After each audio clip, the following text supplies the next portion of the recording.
training on both disciplines simultaneously. The things that are important to have is you must understand the power has got to be in the water. You have to use your entire body in order to gain a good level of bracing balance through the boat or the ski, and you have to learn how to lever past where your paddle enters the water. So you've got to provide the base with the lower portions of your body to work from, and then once you've got that, how you place the paddle in the water and the way you use your body has to be worked in terms of leverage, because the paddle's designed to create lift. So between those three things, that's really the key, you know, getting the brace, understanding what the paddle's designed to do, and then being able to create the lever with your body to do that.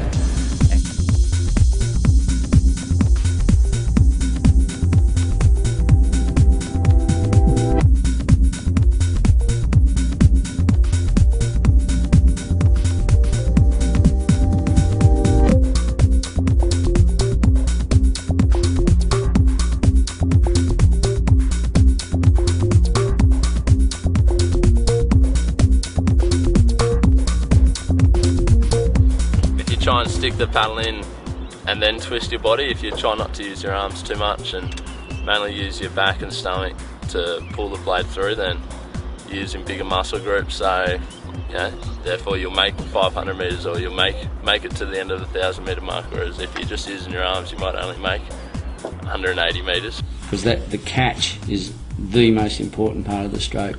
If you don't get a solid catch, you're losing part of your stroke, and lock onto the water, and then you use your body to pull the boat past the blade in the water. There should be as little cavitation as possible, as little loss of energy in the water as possible. The path of the blade during the stroke will go away from the boat, generally in the same line as the wake, or similar line as the wake that you're putting off from the nose of the boat. The exit needs to be away from the boat, and the way that the blades are made is for the blade to slide out sideways out of the water.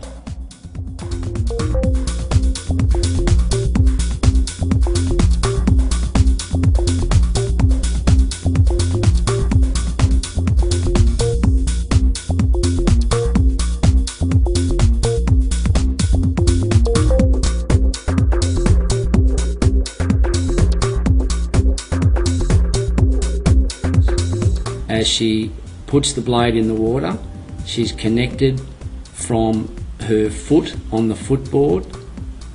She pushes on the footboard and pushes the hip back at the same speed as the shoulder on the pulling arm.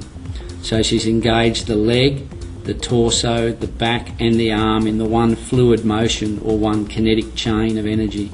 Jo is using a swivel seat, and you'll see that when she drives on the left leg, the left hip will come back, and at the same time the right hip will go forward.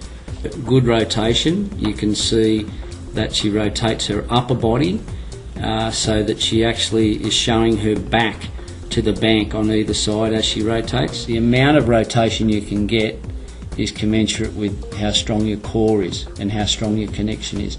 If you don't have a strong core, you won't be able to hold the boat stable.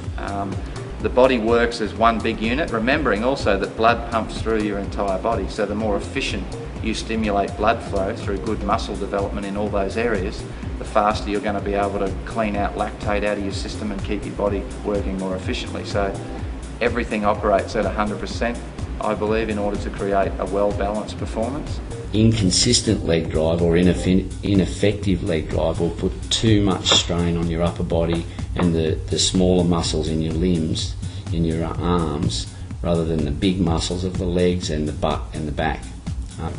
It will change the angle of the blade in the water, and you'll end up picking water up at the back of the stroke. You should not lean one way or the other in the boat, or it will cause the boat to roll, it'll create more drag on the water, and it'll slow the boat down. Likewise, if there's any movement with the body forwards and backwards, if you break at the hip and you move forward and backward with the stroke, it'll also cause the boat to bounce. The top hand should remain behind the bottom hand for as long as possible, and only come forward with the rotation of the body, not push through too quickly.